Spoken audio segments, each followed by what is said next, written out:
బ్రిటన్లో spin news చూద్దాం. శ్రీ సత్యసాయి జిల్లా నల్లచెరువు మండలం బీసీ వెల్ఫేర్ హాస్టల్ను ఎమ్మెల్యే కందుకుట వెంకట ప్రసాద్ ఆకస్మిక తనిఖీ చేశారు. హాస్టల్లో అందిస్తున్న భోజనం, మౌలిక సదుపాయాలు ఎలా ఉన్నాయో విద్యార్థులను అడిగి తెలుసుకున్నారు.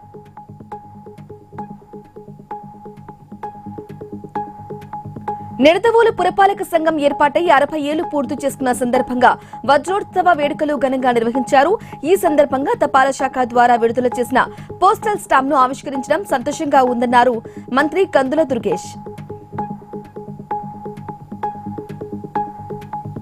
పదవులు శాశ్వతం కాదు, ప్రజల మన్నల్లే శాశ్వతమని కడప జిల్లా పులివెందుల మున్సిపల్ చైర్మన్ వరప్రసాద్ అన్నారు. పులివెందుల ప్రాంతం 2 ముఖ్యమంత్రులను రాష్ట్రానికి ఇచ్చిన ప్రాంతమన్నారు.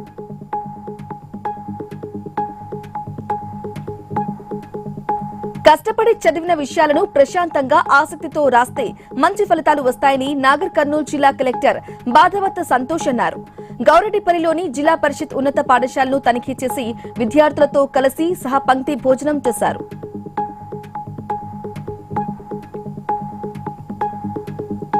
కృష్ణా జిల్లా ఉయ్యూరు పంచాయతీ చైర్మన్ వల్లపనేని నాని పదవి విరమణ ఘనంగా నిర్వహించారు. సభ్యులందరికీ సహకారంతో చైర్మన్ గా తన బాధ్యతలు నిర్వర్తించానని తెలిపారు.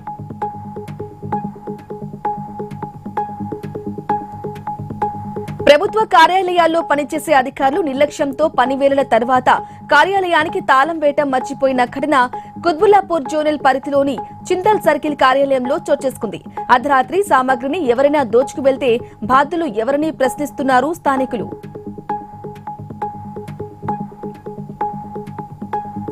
వరంగల్ ఎంజీఎం ఆసుపత్రిలో ఒప్పంద కార్మికులు ఆందోళనకు దిగారు.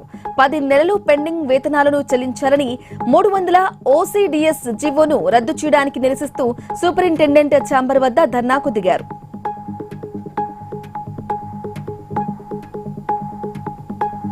జనగామ జిల్లా కలెక్టర్ సంజయ్ కుమార్ పై బాధితులు పోలీసులకు ఫిర్యాదు చేశారు.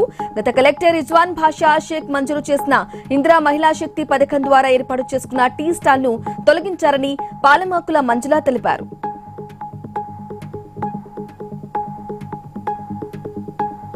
పెద్దపల్లి జిల్లాలో ఘోర రోడ్డు ప్రమాదం చోటు చేసుకుంది. బసవత్ నగర్ పరిధిలోని బుగ్గరామస్వామి వెళ్లే దారిలో కలవట్టును కారు ఢీకొట్టడంతో భార్యాభర్తలు అక్కడికక్కడే మృతి చెందారు. మృతులు ఎడ్ల శ్రీనివాస్, రజితగా గుర్తించారు పోలీసులు.